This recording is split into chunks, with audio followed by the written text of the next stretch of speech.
Alors, bonjour à tous, bonjour à tous les amis qui sont en ligne, bonjour à tous les compatriotes. Je pense que maintenant le son est bon, on a fait quelques réglages et, euh, et puis ben voilà, on va commencer le direct de ce dimanche 1er septembre. Je souhaite d'abord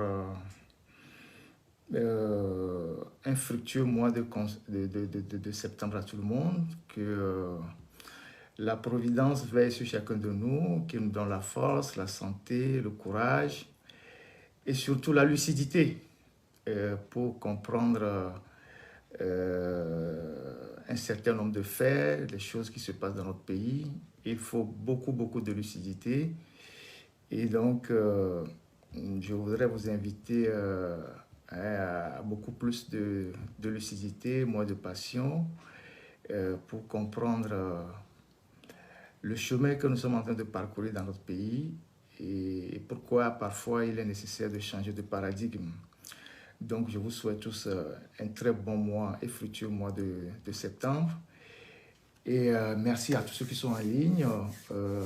J'avais voulu exclusivement faire ce direct sur TikTok parce que on a quelques soucis avec Facebook, avec les signalements. Vous savez que les directs sont de plus en plus attaqués.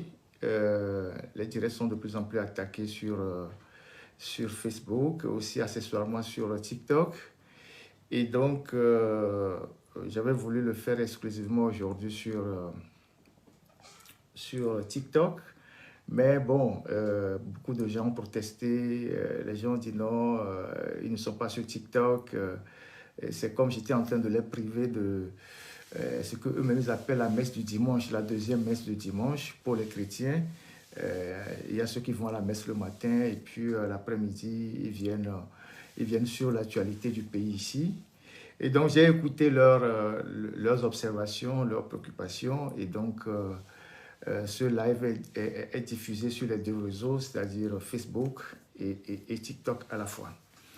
Alors, ça, c'est la première des choses. La deuxième chose, j'avais dit la dernière fois que je vais réduire les lives à deux fois par mois. 2 fois par mois, parce que les lives, c'est aussi beaucoup de travail. C'est beaucoup de travail.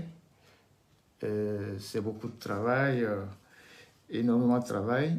Et derrière, il y a toute une équipe qui travaille. Il y a ceux qui voient juste les lives de dimanche, mais derrière, il y a toute une équipe qui travaille. Et,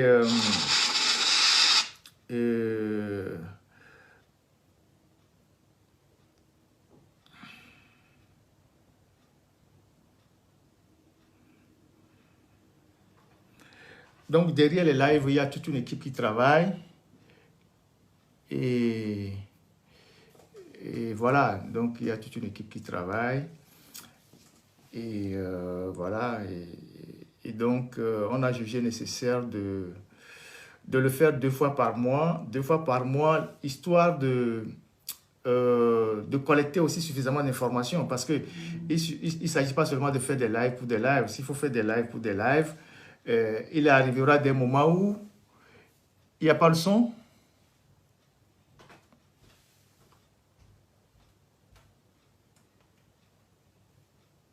Il n'y a pas le son sur TikTok, s'il vous plaît. Je pense que le son y est. Voilà. Et donc,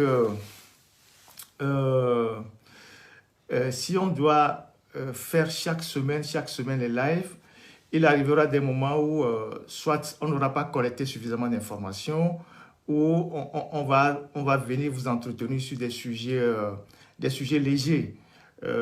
Nous, principalement, on est dans le concret, et donc tout ce que nous disons, c'est généralement documenté. Donc, on prend le temps on prend le temps de documenter un certain nombre d'informations avant de venir faire le live. Donc, nous estimons que 2 fois par mois, c'est suffisant. Ça nous permet aussi de nous reposer un peu. Et puis ensuite, s'il y a une actualité qui nécessite que on puisse improviser un live, on le fera. On informera l'ensemble de ceux qui nous suivent et puis on fera des lives improvisés. Mais pour que nos lives soient efficaces, pour qu'on puisse toucher sérieusement les sujets qu'il faut, il nous faut prendre le temps pour rassembler un certain nombre d'éléments avant d'ouvrir la caméra et de partager ces informations avec vous. L'idée derrière, c'est de ne pas nous faire passer pour des gens qui font le commérage ou les commères, tout ça. Donc, nous, on n'est pas des influenceurs, on est des journalistes et on a choisi ce canal ou ces canaux-là pour pouvoir parler directement au peuple togolais, les entretenir sur ce qui ne marche pas dans le pays. Et c'est mieux qu'on collecte un certain nombre de données avant d'ouvrir le micro. Comme ça, quand on parle, c'est qu'on est sûr de ce qu'on raconte et on a tous les éléments pour vous entretenir. Je donne un exemple. Nous allons publier bientôt, peut-être dans un mois et demi ou dans 2 mois. On va publier, j'en parle parce qu'on est arrivé à un niveau, on ne peut plus, je peux en parler. Nous sommes en train de faire une enquête depuis 3 ans, une enquête assez intéressante. Jusqu'à présent, rares sont les personnes qui ont eu l'idée de faire cette enquête-là. Et donc, on fait une enquête assez intéressante pour démontrer à l'opinion, aux Togolais, comment, par exemple, la famille Gnassingbé et tous ceux qui tournent autour du pouvoir tiennent leur régime dans le pays en faisant des alliances avec d'autres familles. C'est-à-dire, comment est-ce que les Gnassingbé, par exemple, et certaines personnes clés qui sont au cœur de leur pouvoir, ont créé des alliances dans certaines familles. C'est des alliances par mariage, par copinage, tant. Comment ils sont rentrés dans les familles et comment est-ce que ces genres d'alliances leur permettent de tenir le pays jusqu'à ce jour. Et c'est vraiment assez intéressant parce que quand nous allons passer à l'interprétation politique de cette infographie-là qu'on est en train de faire, vous allez voir comment ils ont maillé le Togo et comment ils arrivent à fragiliser les gens, à dominer, à créer la zizanie dans les familles et à tenir le pays d'une main de fer. Donc, c'est des choses qui sont assez intéressantes que nous devons savoir. On le voit souvent de façon banale. Peut-être qu'il y a des gens qui vont dans des funérailles, ils voient sur des faire-part, telle personne est alliée à telle personne, telle famille est alliée à telle personne, mais ils ne savent pas l'impact politique qu'il y a derrière tout ça. Et donc, nous, on a fait cette enquête-là. Ça nous a pris 3 ans pour collecter des informations, des données. J'en parle maintenant parce qu'on ne collecte plus rien, on a déjà tout collecté. On collecte des données et vous allez voir que la famille Gnassingbé est rentrée dans certaines familles que vous ne pouvez même pas imaginer. Et ça leur permet parfois, par ces alliances-là, de tenir le pays et d'affaiblir un certain nombre de personnes qui avaient par le passé un engagement politique contre le régime. Et donc, c'est des choses assez intéressantes qu'on va partager avec vous. C'est un travail méticuleux que je fais avec mes équipes depuis des années. Et ça nous a pris 3 ans de collection d'informations. Et maintenant, on est dans la phase de la mise en place de l'infographie et des interprétations politiques qui sont liées à ces alliances de famille. Rappelez-vous pour les chrétiens ce que, je ne sais pas si c'est le roi Salomon, a fait dans la Bible. Comment est-ce qu'il a réussi à asseoir sa domination sur les autres peuples à travers des alliances de famille et ce qui fragilisait tous ceux qui voulaient le combattre. Donc voilà des choses qu'on essaie de partager avec vous au moment venu. Donc d'ici 2 mois et demi, on sera totalement prêt pour cette enquête-là, notamment la phase rédaction et tout, maintenant que toutes les données sont collectées.